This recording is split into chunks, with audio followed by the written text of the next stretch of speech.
গৰম দিন আহিলে আপোনাৰ ছালত খজুৱতি, ৰঙা দাগ অথবা ঘামচি হয় নেকি?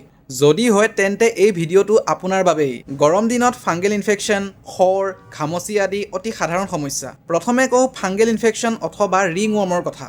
খৰ বা ৰিংৱৰ্ম কোনো কৃমিৰ বাবে নহয়, ই এক ধৰণৰ ফাংগাছৰ সংক্ৰমণ। ই সাধাৰণতে কঁকাল, ডিঙি, বুকু বা শৰীৰৰ যিকোনো অংশত হ'ব পাৰে। ইয়াৰ লক্ষণসমূহ হৈছে ঘূৰণীয়া ৰঙা দাগ, অত্যাধিক খজুৱতি আৰু লগতে ছাল খহি যোৱা অথবা শুকান হৈ যোৱা।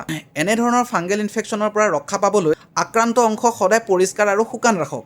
কিন্তু মনত ৰাখিব, পানী ইউজ নকৰিব, ইয়াৰ পৰা বেক্টেৰিয়েল ইনফেকশ্যন বেছি হ'ব পাৰে। নিজৰ টাৱেল, কাপোৰ আদি আনৰ লগত ভাগ বতৰা নকৰিব, ইয়াৰ পৰাও ইনফেকশ্যন বাঢ়ি যাব পাৰে।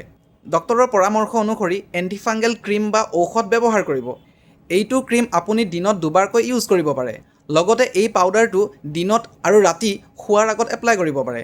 মনত ৰাখিব, ষ্টেৰইড থকা ক্ৰীম নিজে নিজেই বেছি দিনলৈকে ব্যৱহাৰ নকৰিব। ই কিছু সময়ৰ বাবে ভাল দেখুৱালেও পিছত সংক্ৰমণ বেছি কৰি তুলিব পাৰে। এতিয়া আহোঁ প্ৰিকলি হিট বা ঘামচিলৈ। অত্যাধিক ঘামৰ বাবে ঘামৰ নলীবোৰ বন্ধ হৈ গ'লে সৰু সৰু ৰঙা দানা, জ্বলা পোৰা আৰু খজুৱতি হয়। ঘামচিৰ পৰা ৰক্ষা পাবলৈ আপুনি ঠাণ্ডা আৰু বায়ু চলাচল থকা ঠাইত থাকক আৰু বডিটো হাইড্ৰেটেড ৰাখিবলৈ বেছিকৈ পানী খাওক। কটনী আৰু ঢিলা কাপোৰ পিন্ধক। ঘাম ওলালে শৰীৰটো মচি শুকান ৰাখক। কেলেমাইন লোচন অথবা ডক্তৰে দিয়া ঔষধ ব্যৱহাৰ কৰিব পাৰে আৰু লগতে এই পাউডাৰটো এপ্লাই কৰিব পাৰে।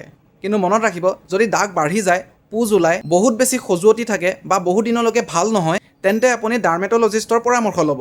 শেষত, ছাল শুকান আৰু পৰিষ্কাৰ ৰাখিলে অধিকাংশ ফাংগেল ইনফেকশ্যন আৰু ঘামচি নিজেই নিয়ন্ত্ৰণ কৰিব পাৰি। যদি ভিডিঅ'টো ভাল লাগিল তেন্তে লাইক, শ্বেয়াৰ আৰু কমেণ্ট কৰিবলৈ নাপাহৰিব। লগতে ফ'ল' আৰু ছাবস্ক্ৰাইব কৰি দিব। Thank U.